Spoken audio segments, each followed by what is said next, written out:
Баршаңызға сәлем достар, сіздермен Жанат. Бүгін мен сіздерге ешқандай да ашытқысыз, дрожжсыз жасалатын бауырсақтың пісіру рецептісімен бөлісетін боламын. Бұл бауырсақтар 15 минутта дайын болып шығатын ең жұмсақ әрі ең оңай тез рецепт. Міндетті түрде видеоны өткізбей соңына дейін қарап, менің каналыма тіркеліп, жанында тұрған қоңырау белгісін басуды ұмытпаңыздар. Біздің бауырсақтарымызға ең алдымен ыдысымызға 500 мл айранымызды құямыз. Менде осындай видеода көріп тұрғандарыңыздай Foodmaster фирмасының айраны. Өздеріңіздің қалаған айрандарыңызды қоссаңыздар болады. Ешқандай процент нелері маңызды емес. Егер айран болмаған жағдайда сүт қоссаңыздар да болады. Оның үстінен 3 ас қасық сұйық майымызды қосып, шай қасықтың жартысындай қылып тұзымызбен 1 шай қасық толтырып, қантымызды және 1 жұмыртқамызды қосамыз. Және де ең соңынан міндетті түрде 1 шай қасық сода қосуды ұмытпаңыздар. Бәрін жақсылап қасықтың немесе венчиктің көмегімен жақсылап араластырып аламыз.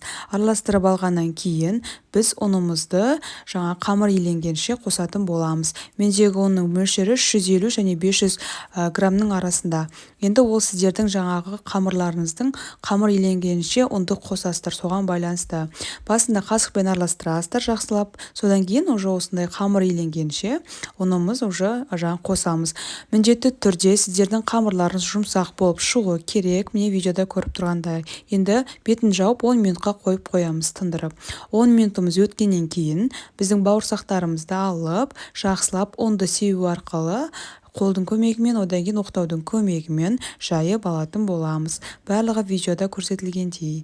Міндетті түрде каналыма қазір тіркеліп, жанында тұрған қоңырау белгісін басып алыңыздар, алдағы уақыттағы көптеген күшті рецепттерді бірінші болып көру үшін. Жайып алған қамырымызды осындай бокалдың немесе форманың көмегімен осылай дөңгелек қыласыздар, өздеріңіздің қалаған формаңызда. Қалыңдығы міне видеода көріп тұрғандарыңыздай болуы керек. Енді қызып тұрған майымызға жақсылап қуырып аламыз.